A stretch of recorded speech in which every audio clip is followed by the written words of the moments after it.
Gold trusted gold buyers. మీరు తాకట్టు పెట్టిన బంగారాన్ని విడిపించి ఈ రోజు ఉన్న మార్కెట్ ధరకు కొనబడను.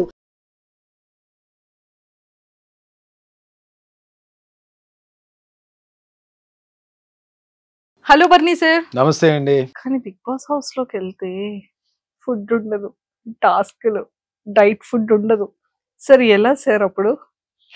మాకు కంపల్సరీ మేము అంటే నేనున్న దీంట్లో నా ఏజ్ ప్రకారం నేను కంపల్సరీ ఈ ప్రోటీన్ తీసుకోవాలని చెప్పి డాక్టర్ ప్రిస్క్రిప్షన్ ఉంది.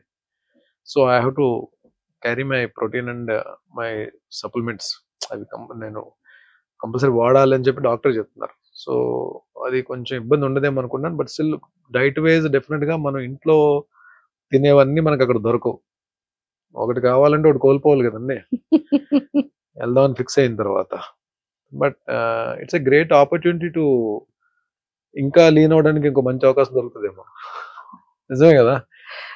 ఎలాగ మనం డైట్ దీనిలోకి వచ్చాం కాబట్టి అది నాకు పెద్ద కష్టం అనిపించదేమో అని అనుకుంటున్నాం. మరి చూద్దాం లోపలికి వెళ్ళిన తర్వాత ఎలా ఉంటుంది. సార్ బర్నీ సార్ మీ కోపం ఎక్కువ ఉంటుందా కొంచెం ఉంటుందా? అని బయట అండి, బయట కోపం చాలా ఎక్కువ అని చెప్పి బయట అదే వచ్చింది కదా. అప్పుడు ఎవరైనా సరే ఇప్పుడు నాకు సంబంధించిన వాళ్ళు ఎవరైనా సరే బిగ్ బాస్ హౌస్ లోకి వెళ్ళిన తర్వాత ఎవరితో గొడవ పెట్టుకోకని చెప్పి అంటున్నారు తప్ప అది ఇంతకు ముందేమో నిజంగానే అంటే నేను యాంగర్ మేనేజ్మెంట్ అనేది లేకపోవడం అనేది.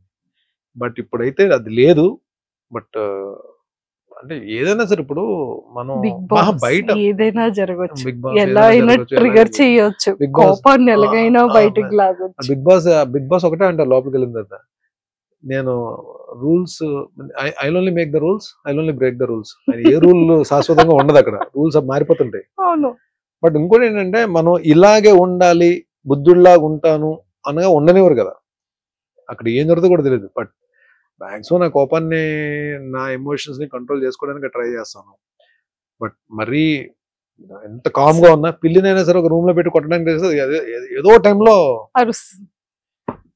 బట్ ఎంతవరకు నన్ను టార్గెట్ చేసేసి నన్ను మరీ కార్నర్ చేసేస్తే ఇంకా అది దాని తర్వాత నేను ఎలా రియాక్ట్ అవుతానో ఒక్కొక్కసారి అది నా చేతిలో ఉండదు. అది మేబీ ఈవెన్ నేను అవతల వాళ్ళకి రెస్పెక్ట్ ఇస్తాను, చాలా మంచిగా మాట్లాడతాను, నా గేమ్ నేను ఆడుకుంటాను. నన్ను టార్గెట్ చేసి నన్ను ఎవరన్నా కానీ గట్టిగా కానీ ప్రెషర్ ఇచ్చి నొక్కుదామని ట్రై చేస్తే అప్పుడు ఐ బ్లాస్ట్. అది చూపించకుండానే చేయొచ్చు కదా. ఇలా ఇస్త్రీకుంటూ సింగిల్ హ్యాండ్ తో. Super. And sir Bigg Boss ని ప్రీవియస్ చూసారా ఎప్పుడైనా? కొన్ని ఎపిసోడ్స్ చూసానండి, కొన్ని కొన్ని అంటే ఎప్పుడో ర్యాండమ్ గా చూసాను. బట్ రెగ్యులర్ గా వాచ్ చేయడానికి నాకు టైం ఉండేది కాదు. బట్ టైం దొరికినప్పుడల్లా ఎప్పుడైనా అప్పుడప్పుడు చూసేవాడిని. బిగ్ బాస్ అంటే మీ పాయింట్ ఆఫ్ వ్యూలో ఏమని చెప్తారు? స్ట్రాటజీ అంటారా, మైండ్ గేమ్ అంటారా, మిమ్మల్ని మీరు తెలుసుకునే గేమ్ అంటారా? All emotions on one platform. అంతే. అక్కడ కోపం ఉంటుంది, బాధ ఉంటుంది, అర్ధాకలు ఉంటుంది, ఒక్కొక్కసారి పీస్ ఆఫ్ మైండ్ ఉండదు, ఒక్కొక్కసారి ఉంటుంది, ఒక్కొక్కసారి హ్యాపీనెస్ ఉంటుంది, ఒక్కొక్కసారి డిప్రెషన్ ఉంటుంది, ఒక్కొక్కసారి ఎందుకు వచ్చిన బాధరా బాబు, ఎందుకు వచ్చిన జీవితం అని ఉంటుంది. అంటే అన్ని ఎమోషన్స్ ఉండే ఏకైక ప్లాట్ఫామ్ అది. అండ్ ఇంకొకటి ఏంటంటే నువ్వు నీలాగా ఉందాం అనుకుని ఎంత ప్రయత్నించినా ఒక్కొక్కసారి ఉండలేని పరిస్థితి కూడా ఉంటుంది. ఒక్కొక్కసారి ఇలాగే ఉందామంటే కుదరదు. అంటే ఇట్స్ లైక్ అన్ప్రెడిక్టబుల్ ప్లేస్. ఇది ఇలాగే ఉంటది, నేను ఇలాగే ఉంటాను అనుకున్నవి జరగని ప్లేస్. ఒక్కొక్కసారి మంచి జరగదు అనుకుంటే మంచి జరిగే ప్లేస్, మంచి జరుగుతుంది మంచి జరగని ప్లేస్. హ్యాపీగా ఉందా అంటే బాధ పెట్టే ప్లేస్, బాధతో ఉంటే హ్యాపీనెస్ ఇచ్చే ప్లేస్. ఏదైనా జరగచ్చు. That is called Bigg Boss అంటారు. Super sir. అందరు హీరోస్ తో చేసేసారు. అండ్ అంటే నాకు తెలిసి ఒక 3 generations ని కవర్ చేసినట్టున్నారు మీరు కదా. 4th generation కూడా ఏమైనా కవర్ చేశారు? ఇప్పుడు 3 generations కవర్ చేస్తారంటే సార్ చిన్నప్పటి నుండి మీరు వచ్చారు అని అంటున్నాను సార్. చాలా యంగర్ ఏజ్ నుంచి కెరియర్ స్టార్ట్ చేశారు కదా ఇండస్ట్రీలో. సో అలా సో చేశారు. మరి నాగార్జున గారిని అంటే అదేమో యాక్చువల్లీ సోగ్గాడే చిన్నానికి ముందు డైరెక్షన్ డిపార్ట్మెంట్ నుంచి కాల్ వచ్చింది, మరి అది ఎందుకు మరి నా క్యారెక్టర్ మిస్ అయిందో తెలియదు. కళ్యాణ్ కృష్ణ గారు అనుకుంటా డైరెక్టర్. నాకు కాల్ వచ్చింది, మళ్ళీ ఆ డేట్స్ ఎందుకు మిస్ అయ్యో తెలియదు. కొంచెం ఎక్కడో చిన్న బాధపడి, అయ్యో నాగార్జున గారి కాంబినేషన్, అంటే నాగార్జున గారి సినిమా చేయలేకపోయినా అని. బట్ ఇక్కడ ఈ హౌస్ లో ఈ నాగార్జున గారితో అట్లీస్ట్ స్క్రీన్ షేర్ చేసుకోగలుగుతున్నాం, ప్లాట్ఫామ్ షేర్ చేసుకోగలుగుతున్నందుకు ఏదో చిన్న సాటిస్ఫాక్షన్. మీ ఇద్దరి కాంబో ఎలా ఉంటుంది? నాకు సార్ మిమ్మల్ని చూసి ఎలా ఏం అడుగుతారు, ఏం చెప్తారు? సో మీ ఇద్దరిని ఇలా ఎదురెదురుగా మీరిద్దరు ఇలా మాట్లాడుతుంటే ఎలా ఉంటది అన్న విషయం నాకు ఎంత త్వరగా 6th వస్తుందా, ఎప్పుడు చూస్తామని వెయిటింగ్ లో ఉన్నాం. 7th seriously. And lot of people అంటే భరణి సార్ వెళ్తున్నారు అనగాని సీరియల్ వాళ్ళు చాలా హ్యాపీగా ఫీల్ అవుతున్నారు. సీరియల్ అంటే ఒక యాక్టర్ కి ఇంత ఫాలోయింగ్ ఉందా, ఇన్నర్ ఆర్టిస్టులకి ఇంత లవ్ అండ్ ఎఫెక్షన్ ఉందా? ఇట్స్ నాట్ ఫాలోయింగ్ అండి. అంటే నాకు నా కెరీర్ దగ్గర నుంచి నేను వాళ్ళతో ట్రావెల్ అయ్యి కష్ట సుఖాలు పంచుకున్నాము అన్ని. అంటే కలిసి షూటింగ్స్ చేసాము, కలిసి కూర్చొని పార్టింగ్ చేసుకున్నాము, ఒకరి మీద ఒకరు అలిగాము, అన్ని ఉన్నాయి. లైక్ అంటే they are not like my co artist, they are like నా చైల్డ్హుడ్ ఫ్రెండ్స్ లాగే అంత క్లోజ్ బ్యాచ్ కొంతమంది ఉన్నారు. లైక్ సమీర్, కౌశిక్, కళ్యాణ్ అంటే మన రాధామధు కళ్యాణ్, అండ్ చక్రి, అండ్ శ్రీరాజ్, రాఘవ, శశి, వీళ్ళందరూ నాకు చాలా బాగా క్లోజ్. అంటే ఏదన్నా వస్తే మేమే ఎక్కువ కలుస్తాం అన్నమాట.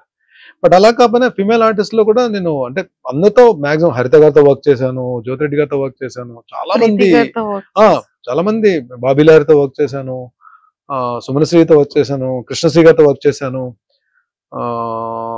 రాగిణి గారితో, నాన్నలో రాగిణి గారితో వర్క్ చేశాను.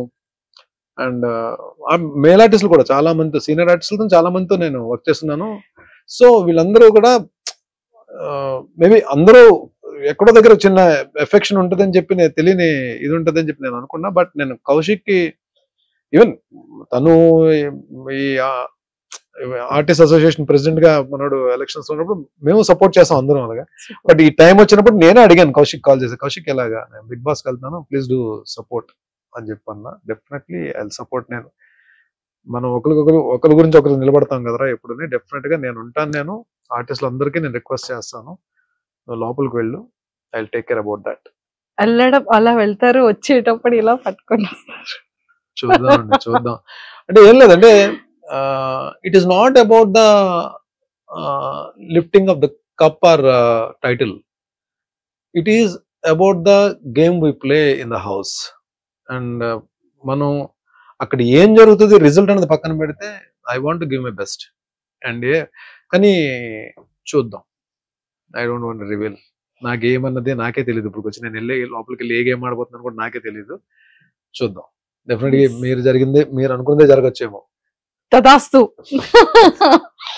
Super. And for more videos, please subscribe to iDream. Please subscribe to iDream. Please subscribe iDream. And please subscribe to iDream. For more videos, subscribe to iDream. please like, share and subscribe to the channel. Congratulations, iDream. Subscribe to iDream. Subscribe to iDream. So subscribe to iDream Media. iDream ki iDream team andarki huge congratulations. Please subscribe iDream Media. Please subscribe to iDream. Subscribe iDream. Please subscribe to iDream. iDream అంటే నా కళల channel subscribe చేసుకున్న నోరు తిరుగుతలేదు, మీరైతే గంట గుర్తు కొట్టండి. For more such videos, please subscribe to iDream. Subscribe to iDream. Please subscribe to iDream. Please subscribe iDream Media. Please do subscribe to iDream. Please subscribe to iDream Media. For best entertainment and information, please subscribe iDream. And don't forget to subscribe to iDream.